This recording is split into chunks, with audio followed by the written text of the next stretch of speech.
vypočítava, dá tam To je to isté a ešte je točenie zásahne do platu. Nie je to točenie. Však Milan Králik, za tebou si spodá ešte za to platí bezúročnú požičku a Milan Králik.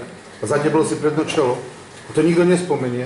A ty, Milan, nehnevaj sa, Milan, na mňa. V 2010 si bol u mňa doma, si podporoval Štefana Mrenku, že to je najlepší kandidát, boli ste vyfotení na volebnej listine a ty dneska na ňom povieš, že 1 700 000 ti dal do budovy a dneska je to najväčší hajzel. Milan, ja žijem tu a tu žijem. Vôbec nežiješ. Počúvaj, a pozri sa, počkaj, prepáč. A k tej ekonomike a k tomu počítaniu, Milanko, ešte jednu vec, Milanko. V 2010 pred voľbami ste boli vyfotení všetci, ako si podporoval Štefana. A teraz dneska na ňo rozprávaš, aký je chrapún? A v 2008 ti to postavil? Postavil ti to na náklady a pred rokom ti našli, že plynový kotol, kuchynskú linku tam máš vydavenú, čo tvoja manželka nevedela nájsť? Však ti hľadali inventarizačný majetok a našli, však postavili to na tvoj účel. A teraz dneska ideš na ňo kydať, v 2010 si ho velebil, aby sme ho všetci volili. A teraz Národní Červenkov obvinuješ, že nevie počítať, Milan? Ty nevieš. 20 rokov táto dedina z toho 219 eur nebude mať ani korunu nájmu. A to som nepríčetný človek. 20 rokov dedina nebude mať ani halier z tých tvojich 219 eur, ktoré platíš. Nasmiech, lebo ja mám 26-metrové kancelárie a keď mi nájomca nedá 300 eur, ja takú kanceláriu neprenajmem.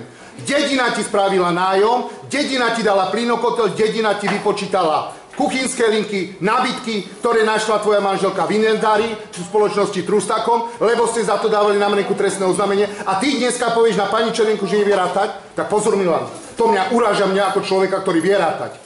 A na to viem rátať a veľmi dobre. Počúvaj, teba som učil matematiku. Ty mňa si kedy učil?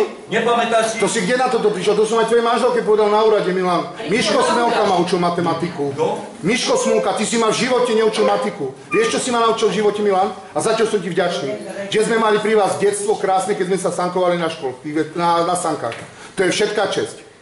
A vždy som, Milan, ťa vždy privítal, tak ako si privítal ty mňa. Ale Milan, takéto veci, že sa nehambíš. 219 eur platiť za obecný majetok, kde ti firma dala dedina 50 000 eur do zveladenia.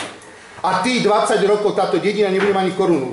Nehovorím o odpisoch, nehovorím o ničom. To sú investičné a ekonomické veci. Nech máš, ja to nemám problém.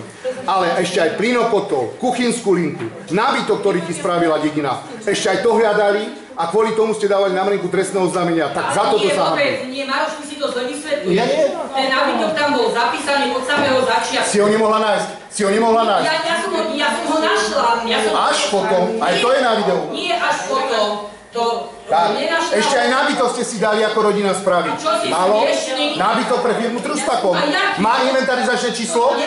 Nemá. A prečo ste ho hľadali? Prečo ste hľadali plynokotol? Jaký nábytok? No však to máš zapísané. Ja viem všetko, čo vraví. Nevieš, čo vravíš, to úplne pletí. Pri vás nevie nikto nič, čo vraví. Tu pani Červenková nevie počítať a ďalšie veci.